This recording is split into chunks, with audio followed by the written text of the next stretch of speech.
Hello. Today I wanted to talk a little bit about how I feel depression and anxiety have helped me.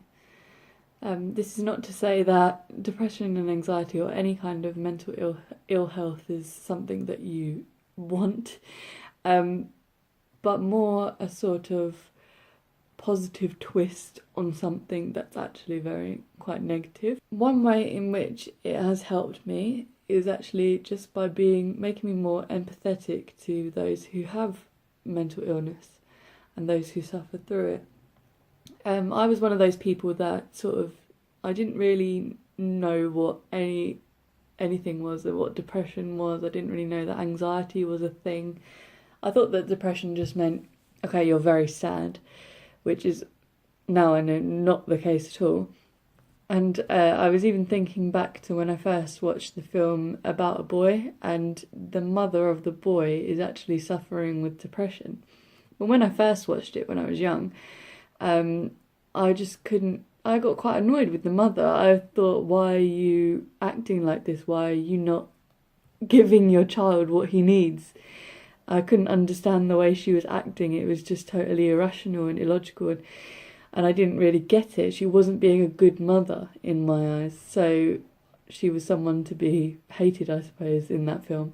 But now, obviously, watching it when I'm older, I realise, she's suffering with depression. She's battling through this while being a mother. And it just I could see it from such a different perspective. And I think it's just helped me in general be a bit more understanding of other mental illnesses as well, because I've realised how powerful your mind can be, in both a good way and a bad way, in what it can convince you and what control it can have over you. And I just think I wouldn't be making these videos if it wasn't for me suffering through that time myself. And the idea of me making these videos is to help people. If any of my videos can help even one person, then at least I've made a bit of a difference, and that's the goal of these videos. Another good outcome is the fact that it's made me get to know myself better. It's forced me to know my limits and to know my triggers and to know when I'm becoming less mentally well, when I'm becoming more sort of prone to be going into a sort of downward spiral into depression or my anxiety and things like that. You begin to notice patterns in how you're feeling, your thought processes. It could also be physical influences. For example, I tend to feel worse mentally when I'm not physically well. So even having a cold can sometimes trigger me off to have a sort of very, very low mood and sort of almost start off my anxiety and depression. Being aware of those triggers can sort of help you, because it can say like, okay, so I'm feeling low. What are the causes here? I'm under a lot of stress, I'm not very well, I'm feeling tired, I haven't slept very well, whatever your triggers are, and you can start to make sense of the way you're feeling, and in a sense that makes you feel better.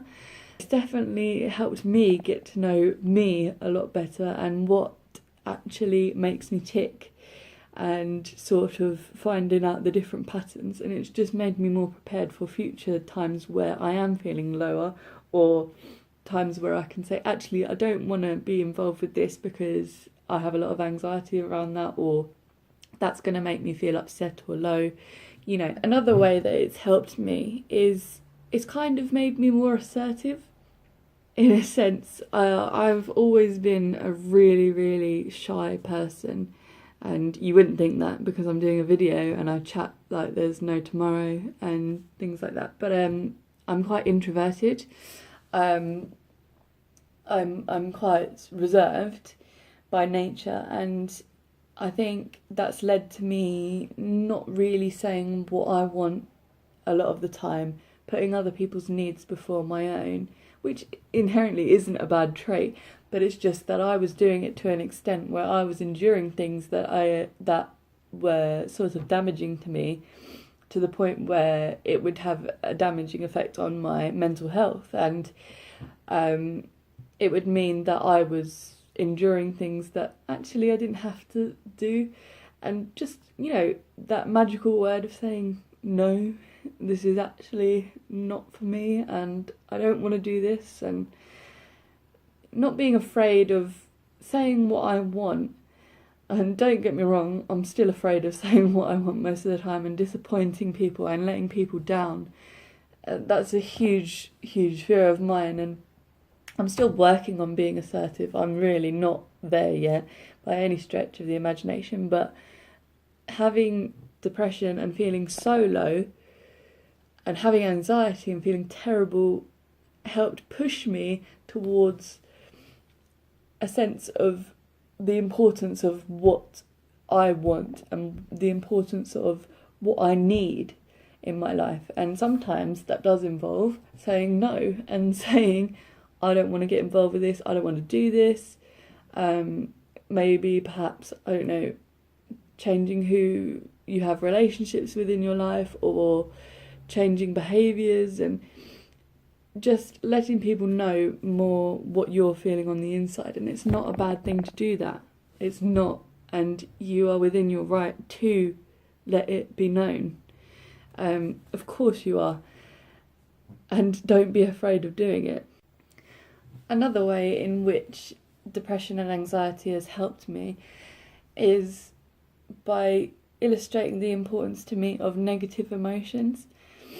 I was always someone who felt that you should be always happy, in a sense. I never really articulated that, even to myself in my mind, but negative emotions were bad, and if I was ever feeling like that, I would immediately try to snap myself out of it, no matter what, or I would berate myself and say, why are you feeling like this? It's just stupid, and get into these negative sort of patterns of speaking to myself.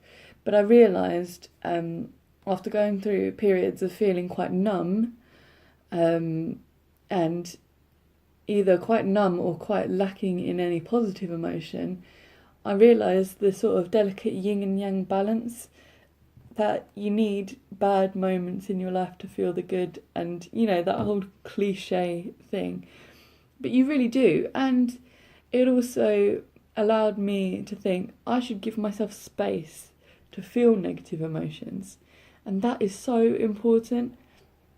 You need to give yourself time and space to feel low, to feel bad, to feel upset, to feel angry, to feel self-pitying. You need to give yourself time to feel that, and that's not a bad thing. In fact, it's very, very healthy, because you need time to process these emotions.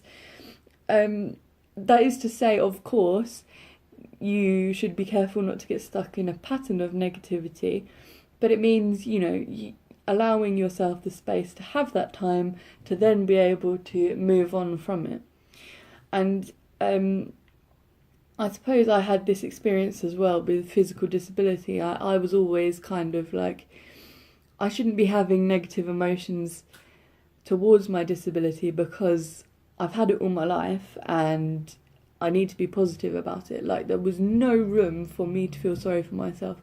And whenever I did, I felt terrible about myself, and I got so angry at myself, because I was thinking, you should have accepted this by now. You should have moved on. You need to be a grown-up about this. But actually, it's fine to have negative days. It's fine to have low times. Don't ever feel like you need to be positive all the time. Who is positive all the time? No one is. Another thing that depression has taught me, and anxiety has taught me as well, is to be more open to opportunities. When you go through things like depression, you don't see any self-worth. You begin to feel like the world would be a better place without you in it. Your mind gets into these sort of destructive thought patterns of, I have no effect on this world, or if I do have an effect, it's a negative one, and people would be better off without me there. You become so absorbed in this world that you don't see the positive effect that you have. And I think since going through that myself, it sort of brought home to me that I was letting my anxiety hold me back from a lot of opportunities and experiences, because I was worried all the time about what would go wrong and how horrible situations could be if things went wrong, and just generally not having the confidence to move forward and do something. And it was even tiny things like going on holiday somewhere, or going to a party at a friend's house, or even the tiniest things I was always sort of finding excuses for. But then I realised, it's so important that I'm here, and do you know what? These things are not problems. They're not things to be nervous about. And you just need to an extent, just go for things. Just go for things. And again, it's another cliche which I don't really like, but it's when people say you need to get out of your comfort zone. There is truth to that, in the sense that you need to experience things and push yourself. And then if it does go badly, hey, it goes badly. You've learned from that. If it goes well, that's amazing. And 9 times out of 10, it's not going to go half as bad as what you've imagined in the million scenarios in your head. You end up always getting something positive from the experience, whether that even is just the decision of like, hey, that was a bad decision, maybe I shouldn't do that again, and then that's still something positive. You learn from it. And again, this is not to say I'm completely cured and I can do everything and I have no fear, because I most certainly do, and I do sometimes allow my anxiety to still hold me back, but I'm working a lot more on letting go of it, in the sense that I can then try and do things and open myself up to apply for those jobs, to go to this event and talk to people, and to challenge myself, go on that holiday,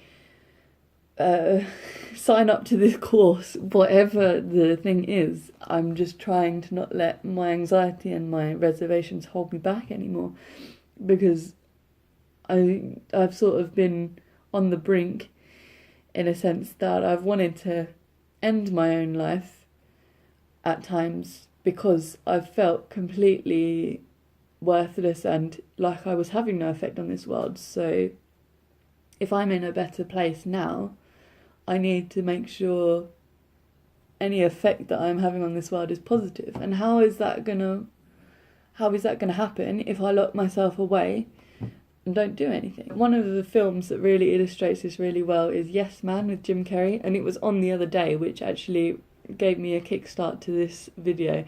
On television it was on, and it's basically about Jim Carrey's character having to say yes to everything that's proposed to him.